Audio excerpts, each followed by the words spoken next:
দেশব্যাপী বিক্ষোভ মিছিলের কর্মসূচির অংশ হিসাবে গমস্তাপুর উপজেলা এবং রহনপুর পৌরসভা শাখার যৌথ উদ্যোগে আয়োজিত আজকের এই ঐতিহাসিক মিছিল উত্তর সমাবেশের সংগ্রামী সভাপতি জামাত ইসলামী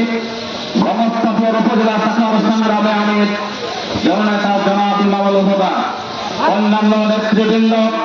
তৌহিদি জনতা, প্রাণপ্রিয় রহনপুরবাসী, 2024 সালে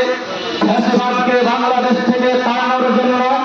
যারা জীবন দিয়েছে, যারা বঙ্গত্ব বরণ করেছে, যাদের রক্তের বিনিময়ে বেগম খালেদা জিয়া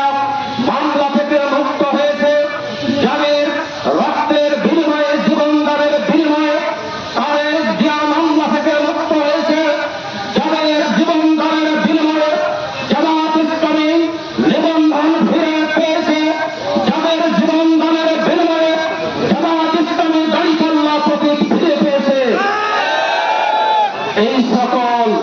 শহীদের যারা খনি, তাদের যদি বিচার করা না হয় তাহলে এই খনিদের, এই শহীদদের রক্তের সাথে বেইমানি করা হবে। এই জন্য অন্তর্বর্তী সরকারকে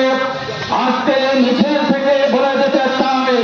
অবিলম্বে 24-এর খনিদের বিচার বাংলার মাটিতে করতেই হবে। আমার 24 জুলাই সনদকে যদি সাংবিধানিক স্বীকৃতি দেওয়া না হয় তাহলে বিএনপি, জামাত এবং এনসিপিকে বলতে চাই, ভবিষ্যতে ফাঁসিতে ঝোলার জন্য প্রস্তুতি নিতে হবে। এই জন্য আসল বুঝ বুঝে অন্তর্বর্তী সরকারকে জুলাই সনদকে সাংবিধানিক স্বীকৃতি দিতে বাধ্য করতে হবে। যারা শেখ হাসিনাকে ফ্যাসিবাদ হতে সাহায্য করেছে, সে জাতীয় পার্টি এবং এই দেশের বামপন্থী রাজনীতিকে বাংলার মাটি থেকে চিরতরে নিষিদ্ধ করতে হবে। আমার এই 55 বছরের বাংলাদেশে এখনো একটিবারও সুস্থ নির্বাচন হয় না। যখনই নির্বাচন আসে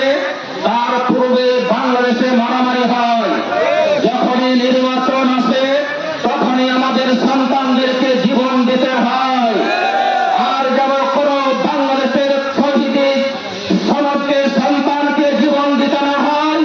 এই জন্য বাংলাদেশে